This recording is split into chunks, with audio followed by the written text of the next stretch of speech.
Tudo bom? Quintos anos, hoje a gente está começando o nosso conteúdo de história para valer, né? Primeira lição dele, ele trouxe ali um texto, né? Falando alguma coisinha sobre a Revolução Industrial. A Pro colocou até o videozinho ali para vocês, um trechinho do vídeo do Charles Chaplin. Mas no nosso conteúdo ele não vai falar sobre a Revolução Industrial, ele vai continuar falando sobre o nosso Brasil colonial. Hoje a Pro deixou uma linha do tempo para ajudar a gente, falando um pouquinho dessas invasões de território. A gente lembra que o Brasil ele passou por um processo ali em que ele tinha donos, digamos assim, portugueses e espanhóis. Chegamos ali até o Tratado de Tordesilhas, onde a gente teve ali uma divisão do território brasileiro, uma parte para a Espanha e outra parte para Portugal. Portugal ficou com um território um pouco maior, o problema é que Portugal não tinha condições de cuidar adequadamente desse território que ele tinha.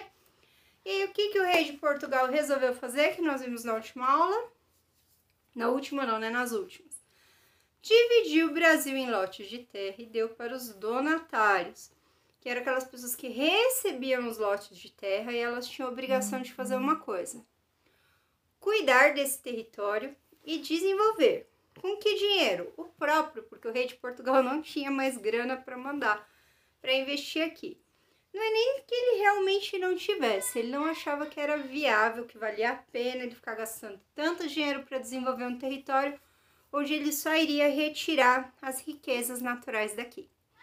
Então o que ele faz? Ele escolhe os nobres, os caras com dinheiro, para ficarem aqui no nosso território brasileiro. E para cada faixa de terra, ele chamou de capitania, porque teria um capitão, né? Que seria hoje aqui o equivalente para a gente, vai um governador. A capitania hereditária significava que quando esse senhor ele morresse, o filho dele ou os filhos dele iriam cuidar dessa faixa de terra. Qual foi o problema? As pessoas vieram para cá com a cara, com a coragem e dinheiro no bolso, porém eles não sabiam adequadamente o que eles poderiam fazer nesse território, o que dava certo, o que não dava. Significa que eles acabaram basicamente com as suas riquezas, ficaram falidos e somente 2 capitanias prosperaram. Quem lembra aí? Aí, só tivemos 2, tá bom? O que isso significa? Que aquelas pessoas que estavam nessas capitanias que deram super certo, elas foram pessoas que souberam como trabalhar no local que elas estavam. Se você não lembrou o nome dessas capitanias, a Pro não falou de propósito para você voltar lá na apostila 2 e você relembrar, tá bom? Nós dividimos o nosso período colonial em 2 partes. A primeira que é a parte do descobrimento. Até que ponto a gente considera período colonial 1, o primeiro período colonial, o período que vai do descobrimento, né? O achamento do Brasil, até próximo do período da divisória ali das capitanias hereditárias. Quando percebe-se que as capitanias elas não estavam dando certo e elas estavam falindo, Portugal começa a ter uma nova forma de desenvolver o seu território. E a gente entra ali no período colonial 2, que é este que está aqui na sua apostila, na página 131, tá bom? Então, o que acontece? O Brasil era um território grande, os demais países europeus sabiam disso e todo mundo queria desfrutar desse novo território. O problema é que para desfrutar desse novo território, o que tinha que acontecer? Uma invasão que poderia levar a uma guerra e uma série de outras coisas.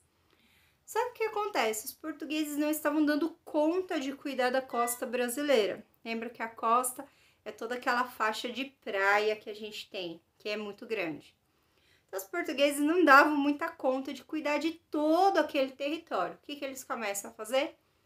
Primeiro, eles começam a criar fortes. Quando a gente vai em praias, por exemplo, Bertioga, Porto Seguro, a gente vê tipo uma fortificação, né? Parece até tipo um castelinho embaixo ali. Aquilo ali era para proteger a costa brasileira da chegada de países inimigos. a gente tem esse tipo de construção em praticamente todo o litoral brasileiro, mas não exatamente em todas as praias, tá? Então, o que acontecia aqui? Não dava conta dos portugueses tomarem conta e a gente começa a ter as primeiras invasões do território brasileiro. E a gente começa o período colonial 2, ou segundo período colonial, nesse ponto da história.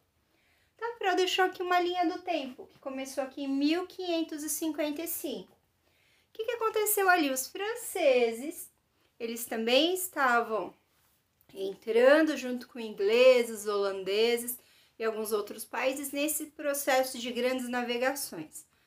Grandes navegações eram um projeto, a gente pode dizer assim, de navegação, em que os países desenvolviam seus navios, né, as suas naus, e eles se lançavam ao mar em busca de territórios novos, em busca de tesouros. E o que acontecia? Quem tinha mais navios, quem tinha mais tripulação, quem tinha o melhor plano de viagem, conseguia fazer coisas maiores. Então, quando nós olhamos ali, Portugal, Inglaterra e Espanha eram os principais países que faziam esse tipo de viagem, viagens descobridoras, eram viagens de pesquisa. E aí a gente tem então a França se lançando também aos mares, mas não se lançando aí em busca de algo novo, buscando invadir um território recém-descoberto, recém-achado. E a França chega ao território brasileiro em 1555, ela para lá no Rio de Janeiro, e aí o que acontece? Ela invade o território do Rio de Janeiro e eles ficam lá pouco mais de 10 anos, tá? Eles chegam em 1555 e permanecem no Rio de Janeiro até 1567. Pouco tempo depois, né, ou até um bom tempo depois, se a gente parar para pensar, quando os franceses vão chegar lá no Maranhão. Eles vão chegar lá em 1612, a gente tem até aqui uma diferença que não é tão grande, mas é uma diferença razoável de tempo. Eles chegam em 1612 e ficam pouquinho tempo até eles serem expulsos em 1615. O que acontece? Os franceses ficam ali meio que escondidos, só que eles acabam sendo descobertos, eles têm uma série de problemas. Se você ler lá na sua apostila, ela vai ter um campo chamado assim, o domínio estrangeiro no Brasil. Então, olha lá, a gente tem até um nome diferente aqui. A gente tem até a França equinocial, que é aqui no Maranhão, tá bom? Então, os franceses no Rio de Janeiro, a gente tem aqui esse trechinho que a Pro marcou. É importante vocês marcarem também e fala assim, ó. Os franceses já conheciam o litoral brasileiro e estabeleceram relações com os indígenas ao longo do território, o que facilitava sua entrada na terra. Se nós entendemos que os indígenas eles estavam sendo escravizados pelos portugueses desde o momento do descobrimento, eles encontram outro povo que aparentemente parece um pouquinho melhor, eles preferem esse outro povo do que aquele que está escravizando eles. Isso é bastante claro. Então, o que acontece? Quando nós olhamos aqui, ó, os indígenas eles facilitavam essa entrada dos franceses e eles ficavam na miúda ali quietinhos, tá bom? Ao mesmo tempo, a gente tem outros países também querendo vir para cá. E a gente tem os holandeses. E os holandeses, de uma forma um pouquinho mais diferente, os holandeses eles já tinham uma certa relação com o Brasil. Por quê? Na época do cultivo da cana-de-açúcar, onde a gente viu ali o açúcar no Brasil, no módulo 2, os holandeses eles já faziam partes desses processos, então eles já conheciam essas pequenas fábricas, né, básicas que a gente tinha aqui no Brasil. Eles já tinham as relações com os portugueses que estavam aqui. E eles já conheciam os senhores das fazendas, os ricos, né, as pessoas ricas que estavam no Brasil. Então, os holandeses chegam aqui em 1624 e ficam até 1625 na região da Bahia. E em 1630 até 1654, eles ficam lá na região de Pernambuco, que era uma região que eles até conheciam um pouquinho mais. Então, lá na sua próxima página, você tem aqui, ó, holandeses na Bahia e Pernambuco. Então, você tem uma informação importante aqui, ó. Desde 1580, o rei da Espanha, Felipe II, tornou-se também rei de Portugal e, portanto, da América Portuguesa. A gente precisa levar em consideração duas coisas. Primeiro, que as famílias reais, elas casavam entre si. E aí, o que acontece? A gente tem um casamento ligando Holanda e Portugal. E, portanto, a gente passa a ter um rei, né? Um reinado holandês também aqui no Brasil. O que acontece aqui? Quando nós viramos a nossa página, a gente tem aqui, os holandeses tinham uma relação consolidada com os portugueses e com a colônia desde o tempo dos engenhos de açúcar, que foi o que a Pro acabou de falar para vocês. Os holandeses, eles eram responsáveis por refinar o açúcar produzido aqui na colônia e distribuí-lo na Europa. O que é refinar o açúcar? Lembra que a gente tinha lá aquele açúcar, ele passava por um tipo de cozimento, ele virava como se fosse uma rapadura. O refinamento é tornar esse açúcar com o sabor menos ali da cana e um pouco mais parecido com o que a gente tem hoje de açúcar. Hoje a gente conhece vários outros tipos de açúcar.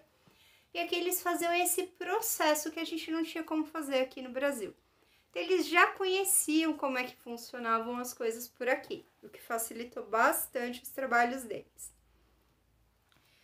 A gente vai perceber um pouquinho mais aqui na frente, tá? Um personagem histórico bastante importante, que é Maurício de Nassau. Ele vai estar na nossa próxima aula. E nós vamos descobrir por que Maurício de Nassau é um dos personagens que eu, pelo menos, considero um dos mais importantes desse período aqui, tá bom?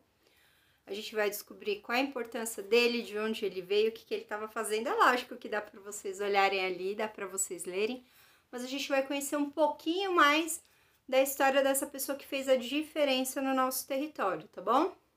Beijo, até a próxima aula!